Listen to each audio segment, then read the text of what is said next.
नमस्कार, स्वागत है आपका इंडिया न्यूज़ इन खबर में और मैं हूं मनोज कुमार। आज 1 अक्टूबर है और साथ ही शारदीय नवरात्र की तृतीया तिथि।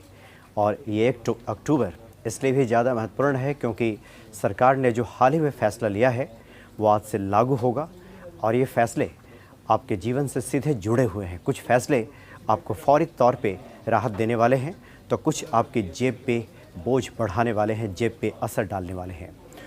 तो सरकार ने भी हाल ही में बहुत सारे ऐसे फैसले लिए हैं जिसके आज तारीख निर्धारित की गई थी कि आज से उसे लागू किया जाएगा। जो सबसे पहला फैसला जो सरकार ने लिया है और आपसे जुड़ा हुआ है वो आपके बैंक से जुड़ा हुआ है। जिन लोगों का भी स्टेट बैंक ऑफ इंडिया में अकाउंट है उनको लेकर एक राहत भरी खबर आज से है, क्योंकि मिनिमम बैलेंस रखने की जो सीमा थी ग्रामीण इलाकों में 3,000 रुपये और शहरी इलाकों में 5,000 रुपये, अगर वो बैलेंस आप मेंटेन नहीं करते थे तो उस पर आपको फ़ाइन लगता था, जुर्माना आपको देना पड़ता था। लेकिन जुर्माने की राशि में 80% की कटौती कर दी गई है। तो ये बहुत ही राहत भरी खबर है। कितनी कटौती की गई है यह साफ़ किया जाएगा स्टेट बैंक ऑफ इंडिया की तरफ से, लेकिन 80% की कटौती वाकई ग्राहकों के लिए काफ़ी राहत भरी खबर कही जा सकती है। तो ये नियम आज से लागू होगा। और जो दूसरा महत्वपूर्ण फैसला जो कि आपकी जेब पे असर डालेगा वो है कि अगर आप पेट्रोल खरीदते थे तो आपको क्रेडिट कार्ड से कैशबैक मिलता था, यानी कि 0.75% का कैशबैक आपको मिलता था क्रेडिट कार्ड से अगर आप पेट्रोल खरीदते थे पेट्रोल पंप पे जाके। लेकिन ये कैशबैक आज से नहीं मिलेगा। ये बैंकों ने साफ कर दिया है कि अगर आप क्रेडिट कार्ड से अगर पेमेंट करके अगर पेट्रोल खरीदते हैं तो जो 0.75% का जो कैशबैक था आज से वो बंद कर दिया गया है, आपको उसका फ़ायदा नहीं मिलेगा।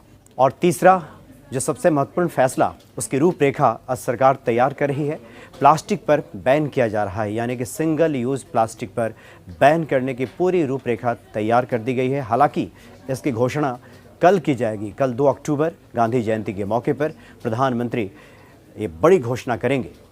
चूँकि संयुक्त राष्ट्र के असेंबली को जब संबोधित कर रहे थे उस वक्त भी उन्होंने कहा था कि प्लास्टिक को बैन करने के लिए भारत ने बहुत ही कड़े कदम उठाए और एक तरह से युद्ध लड़ा जा रहा है कि किस प्रकार से प्लास्टिक को बैन किया जाए और प्लास्टिक कितना क्षति पहुंचाता है, कितना नुकसान पहुंचाता है हमारे पर्यावरण को, इसको देखते हुए बैन किया जाएगा। तो उसकी पूरी रूपरेखा आज तैयार हो रही है और कल इसकी घोषणा कर दी जाएगी, यानी प्लास्टिक पर बैन लगा दिया जाएगा।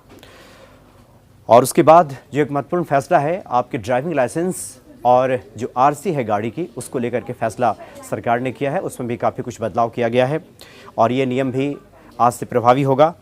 जो ड्राइविंग लाइसेंस भी बदलने वाला है। सरकार ड्राइविंग लाइसेंस और आरसी जुड़े नियमों में बदलाव कर रही है और इन नियमों के लागू हो जाने के बाद सभी लोगों को अपना डीएल बदलवाना होगा।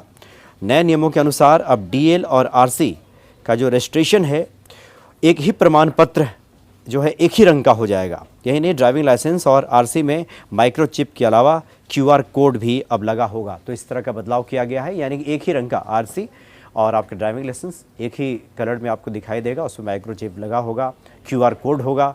तो इस तरह का बदलाव किया जाएगा। तो जिन लोगों के पास पुराना आरसी है, पुराना ड्राइविंग लाइसेंस है, उनको भी बदलवाने की आवश्यकता होगी। एक और जीएसटी को लेकर के एक नया आज से प्रभावी हो जाएगा नियम। और जीएसटी काउंसिल की चूँकि 37वीं जो बैठक हुई थी इसमें कई बड़े फैसले लिए गए और इस बैठक में कई चीज़ों से टैक्स का बोझ कम किया गया। और बैठक में जो सबसे बड़ी राहत होटल इंडस्ट्री को मिली है, यानी 1,000 रुपये तक का अगर आप रूम बुक कराते हैं किसी भी होटल में तो आपको टैक्स नहीं देना पड़ेगा, यानी टैक्स फ्री कर दिया गया है। 1,000 रुपये तक का कमरा अगर आप किसी भी होटल में बुक कराते हैं तो इसके लिए आपको जीएसटी देने की आवश्यकता नहीं होगी। ये फैसला है सरकार का। अगर आप 7,500 रुपये तक टैरिफ वाले रूम के किराए पर रहते हैं, यानी 7,500 रुपया अगर आप होटल के कमरे का चुकाते हैं तो आपको जो जीएसटी होगा वो 12% देना होगा। सिर्फ 12%, यानी जीएसटी की जो दर है घटाई गई है। और साथ ही जो 5 करोड़ सालाने से ज़्यादा टर्नओवर वाले कारोबारियों के लिए जीएसटी रिटर्न का फॉर्म आज से बदल जाएगा और इन कारोबारियों को जीएसटी ANX 1 फॉर्म भरना होगा जो GSTR 1 की जगह लेगा। यह अनिवार्य होगा। फिलहाल जो बड़े करदाता हैं अक्टूबर और नवंबर का GST return GSTR 3B form से ही भरेंगे, लेकिन उसके बाद फिर ये बदल जाएगा। पेंशन पॉलिसी भी बदलने वाली है। 1 अक्टूबर से सरकार ने फैसला किया था, उसका आज ये प्रभावी होगा आज से।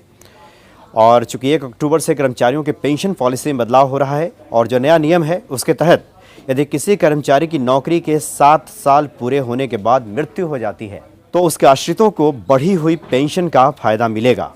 अभी तक ऐसी स्थिति में आखिरी वेतन के 50% के हिसाब से ही पेंशन मिलती थी। नए नियम को लागू करने के लिए केंद्र सरकार ने नोटिफिकेशन भी जारी कर दिया गया है।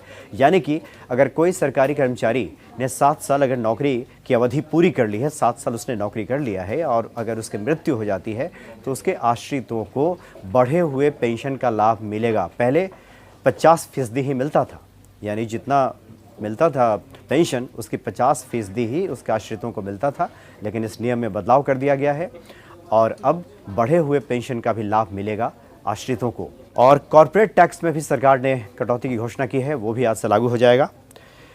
चूँकि 20 सितंबर को वित्त मंत्री निर्मला सीतारमण ने कॉर्पोरेट टैक्स में कटौती की घोषणा की थी और इसे 30% से घटाकर 22% कर दिया था। इसके पहले भारतीय कंपनियों को 30% टैक्स के अलावा सरचार्ज देना पड़ता था, जबकि विदेशी कंपनियों को 40% टैक्स देना पड़ता था।